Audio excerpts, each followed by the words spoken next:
সবাইকে আজকে আবার একটা নতুন ভিডিও নিয়ে চলে এলাম। তোমরা সবাই কেমন আছো? আমি খুব ভালো আছি। পরের ভিডিওটা দেখো, বাড়ির লোক চলে এসছে ইন্দোর রেলওয়ে স্টেশন। এইটা হচ্ছে ইন্দোর। রাত্রিবেলায় পৌঁছে গেছিল। তার সামনেই, রেল স্টেশনের সামনেই একটা ছোট্ট সুন্দর মন্দির, সেটাও বাড়ির লোক দর্শন করতে ছাড়েনি। যেখানেই ঠাকুর দেখবে আমার বাড়ির লোক কিন্তু আগে সেইখানে দাঁড়াবে। ঠাকুরকে তারা খুব বিশ্বাস করে, এমনকি আমিও তাদের সাথে এটাই শিখেছি যে ভগবান আছেন। যাই হোক, আমরা আবার পরে চলে এলাম ভিডিওতে। এই ভিডিওতে দেখো, এইটা হচ্ছে দ্বারকেশ্বর একটা মন্দির, এইটা শ্রীকৃষ্ণের আর এক মন্দির। এই মন্দিরটা ভোরবেলা যেহেতু পৌঁছে গেছে, তাই তখন দর্শনটা ঠিক মতন হয়নি। আর সকাল সকাল ভোরবেলায় বাড়ির লোকরা এই ঠাকুরের দর্শন করেছিল।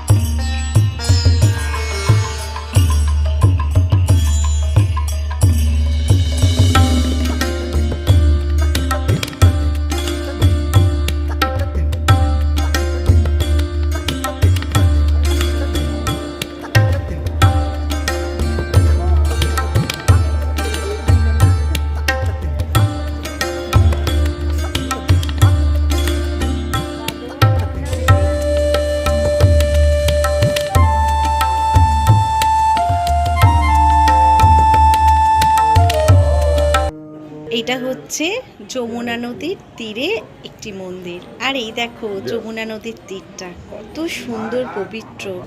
এইখানেও বাড়ির লোক দর্শন করেছে আর স্নানও করেছে। সাথে এই মন্দিরগুলোতেও মাথা ঠেকাতে কিন্তু একদম ভোলেনি।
এখন চলে এসেছি আমরা শ্রীকৃষ্ণের জন্মস্থান। এইখানে জন্মভূমি, শ্রীকৃষ্ণ এখানে জন্মগ্রহণ করেছেন। কিন্তু দুঃখের বিষয় কি জানো, এখানে কোনো রকম ইলেকট্রিক জিনিস, ব্যাগ, মোবাইল কিছুই তোমরা নিয়ে যেতে পারবে না। সব কোটা জিনিস কিন্তু এখানে জমা করে দিতে হবে। সুতরাং তোমাদেরকে তো ভিতরে আমি কিছুই দর্শন করাতে পারলাম না, এমনকি আমিও কিছু কিন্তু দর্শন করতে পারলাম না তোমাদের সাথে। বাড়ির লোক যতটুকু বাইরে দিয়ে দেখিয়েছে, আমি সেইটুকু তোমাদের সাথে ভাগাভাগি করে নিচ্ছি।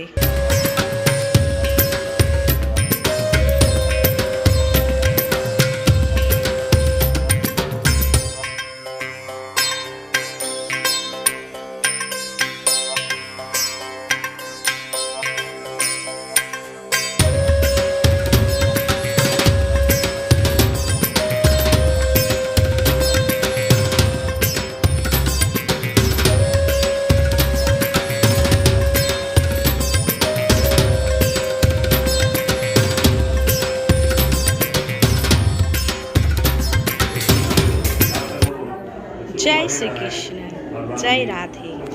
এইটি হচ্ছে আর একটা শ্রীকৃষ্ণের মন্দির। যেহেতু জন্মভূমি এইখানে, চারিদিকে ঠাকুর ঠাকুর। আর এইটা হচ্ছে মথুরা মার্কেট। এখানে অনেক ধরনের ঠাকুরের জিনিসপত্র পাওয়া যায়। চলো তোমাদের সাথে আমিও একটু এই জায়গাটা ঘুরে আসি।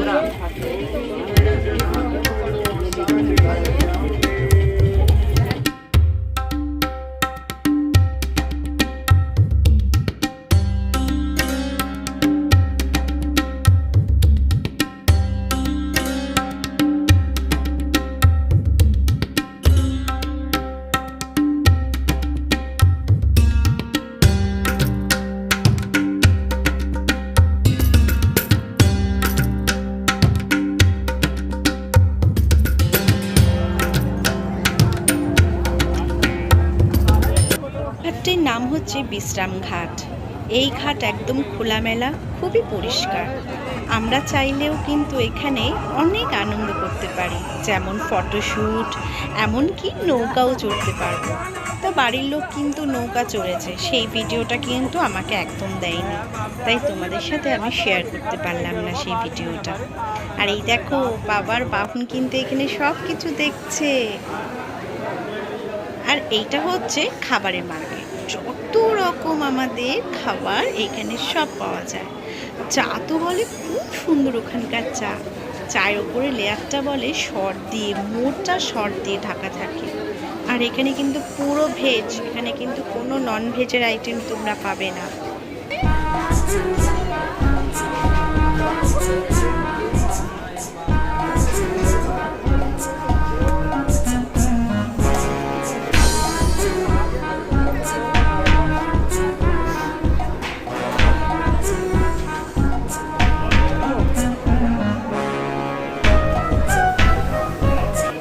আর কি, চোখে দেখে এই মেয়েটাই, জীবিত স্বাদটা নিতে পারলাম না। যাই হোক বন্ধুরা, কমেন্টের মাধ্যমে কিন্তু অবশ্যই জানিও ভিডিওটা কেমন লাগলো, কারণ কমেন্ট একটা আমাকে খুব উৎসাহ করে তোলে। আর এমন অনেক ভিডিও এখনও আপলোড করা বাকি আছে, আমি আস্তে আস্তে অনেক ধরনের ভিডিও দেব। আর ভিডিওটার সাথে অবশ্যই কিন্তু বলবে তোমরা কারা কারা মথুরায় গেছো, কীভাবে তোমরা মথুরাতে কি কি জিনিস দেখেছো। আমি অনেক ছোটোবেলায় গেছিলাম। যাই হোক, আর এখন কোনো কথা বাড়াবো না, পরবর্তী ভিডিওর জন্য আমি প্রস্তুতি নিই। তোমরা কিন্তু অবশ্যই কমেন্ট করো, লাইক করো, শেয়ার করো, আর একটা করে সাবস্ক্রাইবার যদি করে দিতে পারো তাহলে কিন্তু খুব ভালো লাগবে। সকলে তোমরা ভালো থেকো, সুস্থ থেকো। আবার দেখা হচ্ছে নেক্সট ভিডিওতে। ততক্ষণের জন্য টাটা।